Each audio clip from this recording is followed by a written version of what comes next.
बऱ्याचदा तुमच्या सोबतही असंच होतं का? आपण पूर्ण प्रयत्न करतो आणि त्याचं अपेक्षित असं फळ आपल्याला मिळतच नाही. आपल्या ऑफिसच्या कामाबद्दल असू द्या अथवा आपल्या घरातल्या कामामध्ये. अनेकदा असं होतं ना, आपण आपले एफर्ट्स बऱ्यापैकी टाकतो, मात्र कामातनं जे निष्पन्न व्हावं ते भेटत नाही. आणि मग असं झाल्यावर साहजिकच आपली राग, चिडचिड, अस्वस्थपणा या सगळ्या भावना आपल्याला एकाच वेळी जाणवायला लागतात. पण या परिस्थितीला टॅकल करण्यासाठी एक छोटीशी ट्रिक आहे. अर्थातच अत्यंत सोपी. ट्रिक म्हणायला गेलं तर काहीतरी समजच म्हणा. भगवद्गीतेतल्या दुसऱ्या अध्यायातील 47व्या श्लोकामध्ये भगवान श्रीकृष्ण अर्जुनाला सांगतात. ते म्हणतात, कर्मण्येवाधिकारस्ते मा फलेषु कदाचन मा कर्मफल हेतुर्भू मा ते संगोस्त कर्मणी. तुला फक्त कर्म करण्याचा अधिकार आहे, पण त्याच्या फळावर अजिबात नाही.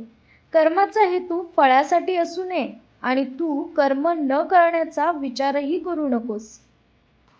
बघा हा, या एका श्लोकाच्या अर्थानं आपल्या मनाची अस्वस्थता कुठल्या कुठेही पळून जाते.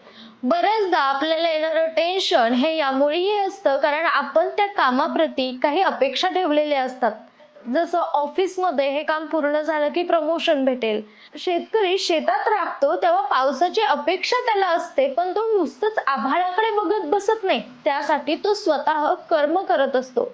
विद्यार्थी दशेत असताना आपण तरी अभ्यास हा अभ्यासासाठी म्हणून जर केला तर त्या अभ्यासातली मजा आपल्याला जाणवते. पण तोच अभ्यास जेव्हा आपण परीक्षेसाठी करतो, त्याच्या मार्क्ससाठी करतो, त्यावेळेस त्या अभ्यासातनं येणारी मजा ही कुठेतरी गायब होत चालते.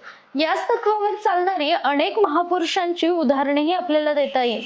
स्वामी विवेकानंद देखील म्हणतात, कर्मयोगी बना, कर्म करत चला. याच निष्काम भावनेनं महात्मा गांधीजी यांनीही प्रयत्न केले आणि त्यांच्या प्रयत्नाला देखील यश आलं. भगवद्गीतेतील एक छोटंसं ज्ञान आपल्या जीवनात कसं उपयोगी ठरू शकतं याचं हे छोटंसं उदाहरण.